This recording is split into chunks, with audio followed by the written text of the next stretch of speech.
Nigeria's 2025 budget of 49.7 trillion naira has scaled second reading at the Nigerian Senate.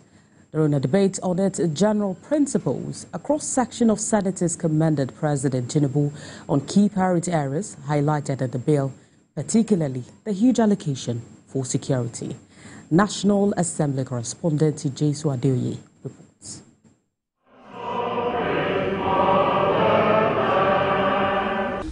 The leader of the Senate opens the debate on the general principles of President Tinubu's 2025 budget of restoration. The senators say the proposed spending plan for 2025 is a reflection of the theme, which is centered on securing peace and rebuilding prosperity.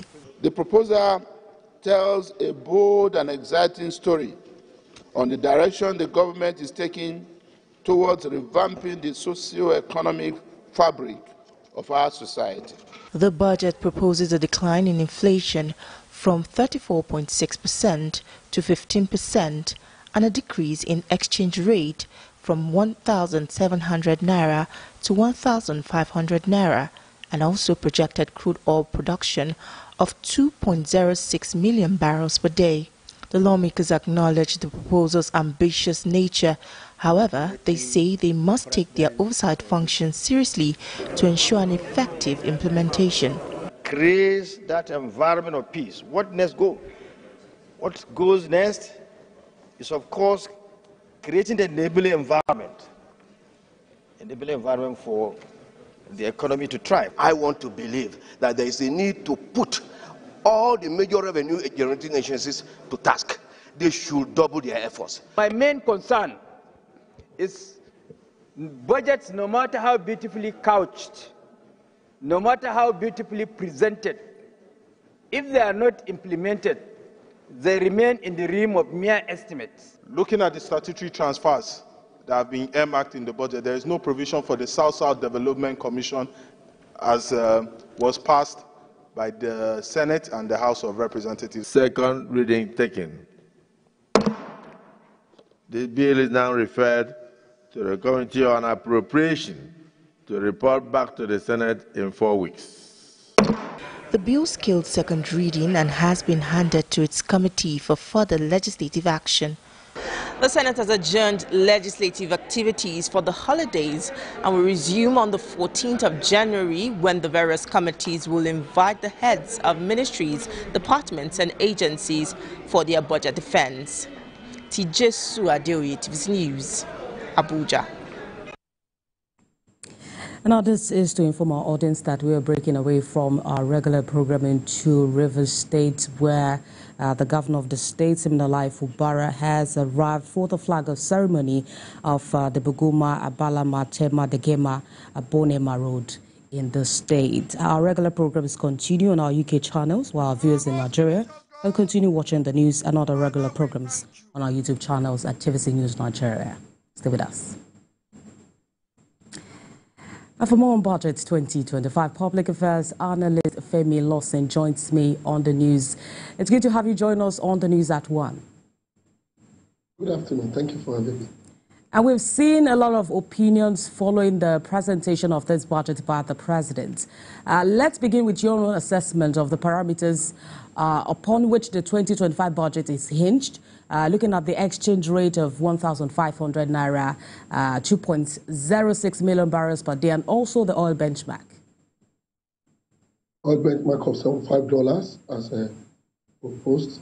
I want to say that it is a very ambitious budget, and I want to be optimistic that the president must have engaged in extensive engagement, particularly with his economic team and the various ministries and parastatals before coming up with the 2025 appropriation bill presented to the National Assembly.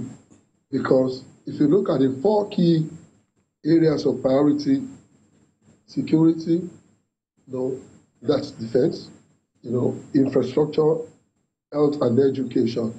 You want to agree with me that any society that is serious, or any government that is serious at practically transforming its economy, genuinely transforming its economy, must have its focus on those key areas, especially national security, especially when you talk about expanding infrastructure, investing in education and the health care of citizens.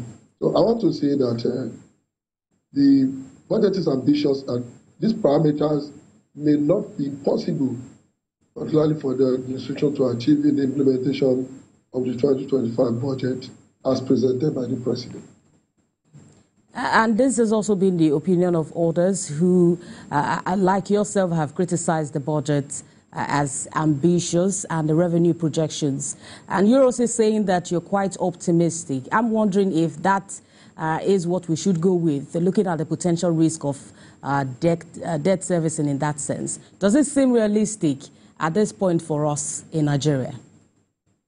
We must leave the point of lamentation to the point of practical engagement in seeking way out of our current challenges. The issue of debt burden precedes this administration.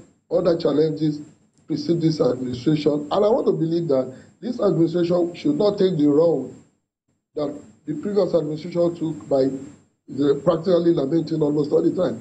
What the administration is doing may be another route at taking Nigeria out of its current situation, particularly the debt burden, because if you look at what we have expended our national debt on in the past, they are not issues that has to do with our national security, infrastructure, development, education, and healthcare, for instance. These are, in some cases, you cannot even say this was the reason why government took a lot of this loan, not just federal government, even state. And a lot of it has been attributed to instability.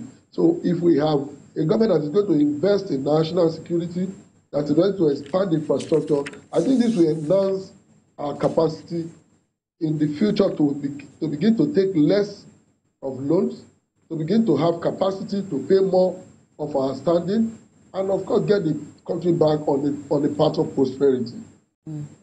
Revenue is a big issue. Internally generated revenue, especially for state governors.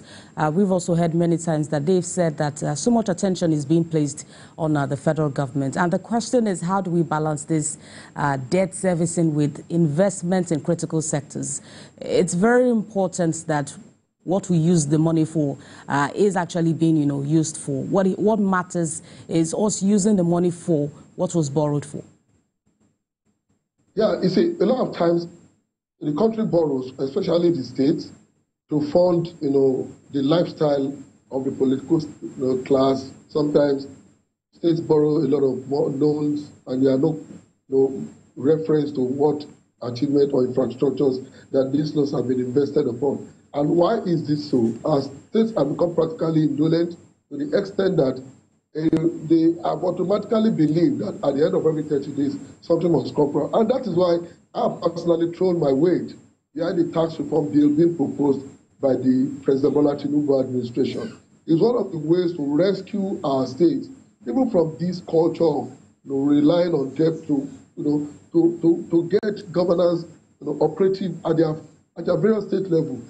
If we are able to get the National Assembly to pass the tax reform bill, it will make our states to become more productive to the extent that the burden of loan and debt that is crippling virtually every income and resources of the state that should have been used to develop these states will become a thing of the past. Because if people sit back and get free money while sitting on abundant resources, both human and mineral resources, that can transform the state, that can economically advance the state, are there lying, on tap. So I believe strongly that while we are looking at what factor or what impact, rather, this may have on the capacity of our state, what impact will it have on the development of course at state level, we must look at the potentials in other reforms beyond the appropriation bill that the administration is bringing on board, particularly the tax reform bill, that will make our state to be productive, more, resourceful, to the extent that the issue of debt burden become... And the extension of, the 2024 budget is another source of concern. This time where we have lawmakers who have also gone on their holiday break, so many persons are raising issues as to whether the 2025 budget will actually be meeting the January to December budget tradition cycle. looking at our situation. The National Assembly will be resuming by January 14. Right. The extension has become inevitable because I don't think we should expect a situation where the president just, drops an appropriation bill that we have seen in so many states, unfortunately, and in an hallelujah manner, the Assembly ratifies and implementation begins. I think the National Assembly also have a duty to scrutinize the budget, and this requires time. And that is why I think the extension is very strategic. Mr. Formulos, we will leave it there for now. We still have a lot of time to analyze the 2025 budget, but that's our time on the news at 1. Thank you for joining us this hour.